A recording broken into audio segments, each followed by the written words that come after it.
እንደምን ከረማችሁ ውድ ተመልካቾቼ። በዛሬው ዕለት ይዤላችሁ የቀረብኩት የመወያ ርዕስ ፌሎን ወይም ጥፍረ መጥመጥ፣ አልፎ አልፎ ደግሞ አንዳንድ ቦታዎች ላይ የቁርባ በሽታ፣ የተለያዩ ቦታዎች ላይ ደግሞ የልፊ በሽታ እየተባለች ትጠራለች። ስለዚህ እቺ ጥፍረ መጥመጥ ወይም የልፊ በሽታ የምንላት ምንድናት? ዋና ዋና አጋላጭ ምክንያቶቹስ ምንድናቸው? እንዴትስ መታከም ይችላል የሚለውን ነገር እናያለን ማለት ነው።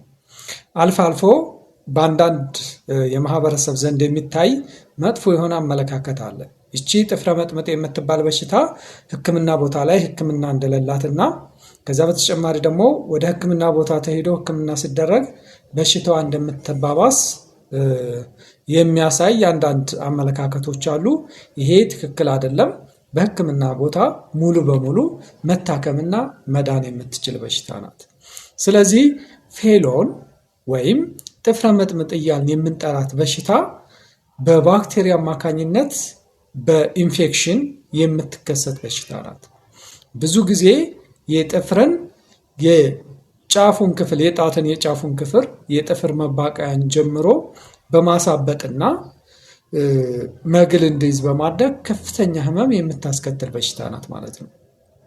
ስለዚህ ይቺ ፌሎን ብለን የምንጠራት በሽታ ወይም ጥፍረ መጥመጥ እያልን የምንጠራት በሽታ በባክቴሪያ የሚመጣ ኢንፌክሽን ሆና የባክቴሪያውም አይነት ብዙ ጊዜ በሽታውን የሚያስከትለው ስታፊሎኮከስ ኦረስ እየተባለ ይጠራል ማለት ነው። ስለዚህ ለዚች በሽታ ዋና ዋና አጋላጭ ምክንያቶች ምንድን ናቸው ወደሚለው ስንመጣ የመጀመሪያው እንግዲህ በብዙ የማህበረሰብ ዘንድ ልክ እንደ ልምድ አይነት ነገር የሚወሰደው ይሄ ጥፍርን በጥርስ መንከስ ወይም ጥፍርን በጥርስ መቁረጥ። እንደዚህ በሚሆንበት ሰዓት ይሄ ባክቴሪያ በቀላሉ ለመግባት ቦታ ወይም በር ያገኛል፣ ኢንፌክሽን እንዲፈጥር ይሆናል ማለት ነው። ከዛ በተጨማሪ ጣት በሾህ ሊሆን ይችላል፣ በመርፌ ሊሆን ይችላል፣ በስንጣሪ እንጨት ሊሆን ይችላል። በሚወጋበት ሰዓት በቀላሉ ይሄ ባክቴሪያ በመግባት ኢንፌክሽን እንዲፈጥር በማድረግ ይህችን በሽታ ያስከትላል ማለት ነው።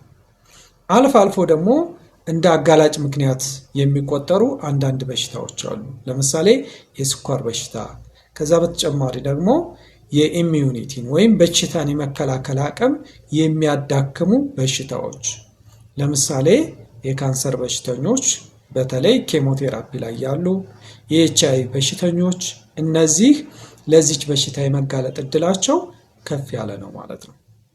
ይሄ ከሆነ ፌሎን ወይም ጥፍረ መጥመጥ እያልን የምንጠራት በሽታ በምትከሰትበት ሰዓት የሚታዩ ዋና ዋና ምልክቶች ምንድን ናቸው? የመጀመሪያው ምልክት እንግዲህ በጥፍር መባቂያ አካባቢና በጣት ጫፍ የሚሰማ ከፍተኛ የሆነ የሚነዘንዝ አይነት ህመም ይኖራል ማለት ነው። ከዛ እብጠት ይመጣል። ይሄ እብጠቱ የጥፍርን የመባቀያ ቦታ ይጨምራል።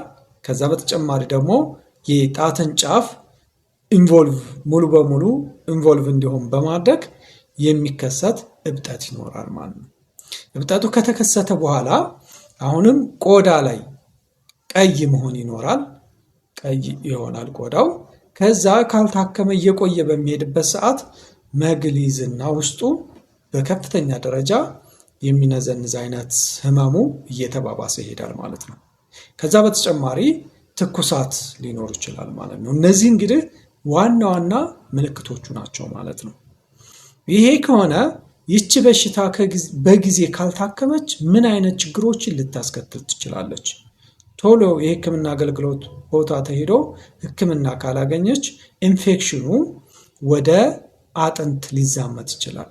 ስለዚህ ይሄ አጥንት ላይ ኢንፌክሽኑ ተከሰተ ማለት በጣም ከባድ ደረጃ ላይ ያደርሳል ማለት ነው። ከዛም አልፎ ወደ መገጣጠሚያዎች ኢንፌክሽኑ ሊዛመት ይችላል፣ ወደ ጅማቶች ሊዛመት ይችላል ማለት ነው። ስለዚህ ይሄ ጥንቃቄ የሚፈልግ እና ቶሎ ወዳው በሽታው እንደተከሰተ መታከም ያለበት በሽታ ነው። እንዴት ይታከም? በህክምና ቦታ ህክምናው ምን ይመስላል የሚለውን በምናይበት ሰዓት ሙሉ በሙሉ መታከም መዳን ትችላለች። ግን ህክምናው በደረጃው ይወሰናል።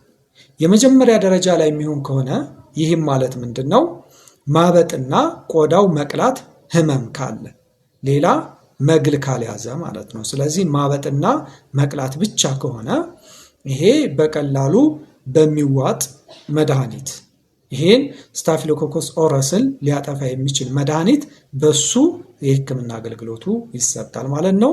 ከዛ በተጨማሪ ይሄ ያበጠውን የጣት ክፍል ውሃ ላይ የሞቀ ውሃ ላይ በመዘፍዘፍ ከ10 እስከ 20 ደቂቃ እንዲቆይ ማድረግ፣ በቀን ደግሞ እስከ 2 እስከ 3 ጊዜ ቢደረግ በጣም ጥሩ ነው፣ ሪከመንድ ይደረጋል በህክምና። ከዛ በተጨማሪ የህመም ማስታገሻ መድኃኒቶች ፓራስታሞል፣ አይቡፕሮፊን የምንላቸው እነዚህም በመስጠት ይታከማል ማለት ነው። ነገር ግን መግል ከያዘስ እብጠት አለ፣ መቅላት አለ፣ ከፍተኛ የሆነ ህመም አለ፣ ከዛ በተጨማሪ መግል ይዟል። እንደዚህ በሚሆንበት ሰዓት በዚህ በአንቲባዮቲክስ ብቻ ላናክመው እንችላለን። ምክንያቱም መግሉ መፍሰስ አለበት። መግሉ ካልፈሰሰ ኢንፌክሽኑ ወደ ተባባሰ ደረጃ ሊሄድ ስለሚችል ማለት ነው። ስለዚህ እንደዚህ በሚሆንበት ሰዓት ቀላል በሆነ የቀዶ ጥገና አማካኝነት እቺ ቆዳው ያበጠችው እንድትሰነጠቅ ትደረጋለች። ከዛ መግሉ እንዲፈስ ይደረጋል፣ በደንብ ይታጠባል። ከዛ አንቲባዮቲክስ በሚዋጥ መልክ ሊሆን ይችላል፣ እንደ ሁኔታው እንደ ቁስሉ ሁኔታ፣ ወይም በደም ስር መልክ ሊሰጥ ይችላል ማለት ነው። በሶስተኛ ደረጃ ኢንፌክሽኑ ወደ ተለያየ የሰውነት ክፍል ከተሰራጨ ወይም ጣት ላይ ሆኖ እዛው ወደ አጥንት ኢንፌክሽኑ ከተሰራጨ ወይም ወደ መገጣጠሚያዎች ከተሰራጨ ወይም ወደ ጅማቶች የሄደ ከሆነ እንደዚህ በሚሆንበት ሰዓት ሰውየው የግዴታ አልጋ መያዝ ይኖርበታል። ቅድም ያልነው መግሉ እንዲፈስ ከተደረገ በኋላ በደንብ እንዲታጠብ ይደረጋል። ከዛ ክትትል እየተደረገለት የህመም ማስታገሻ እየወሰደ በደም ስር የሚሰጥ መድኃኒት ይሰጠዋል ማለት ነው። ስለዚህ ህክምናው በደም ስር የሚሰጥ መድኃኒት ይሆናል እንደዚህ በሚሆንበት ሰዓት ማለት ነው። ስለዚህ ለዛሬ ያለኝ ይህንን ይመስላል። ስላዳመጣችሁን እጅግ አድርጌ አመሰግናለሁ። ሼር ማድረጋችሁን አትርሱ። ሰብስክራይብ ማድረጋችሁን አትርሱ። ቴንኪው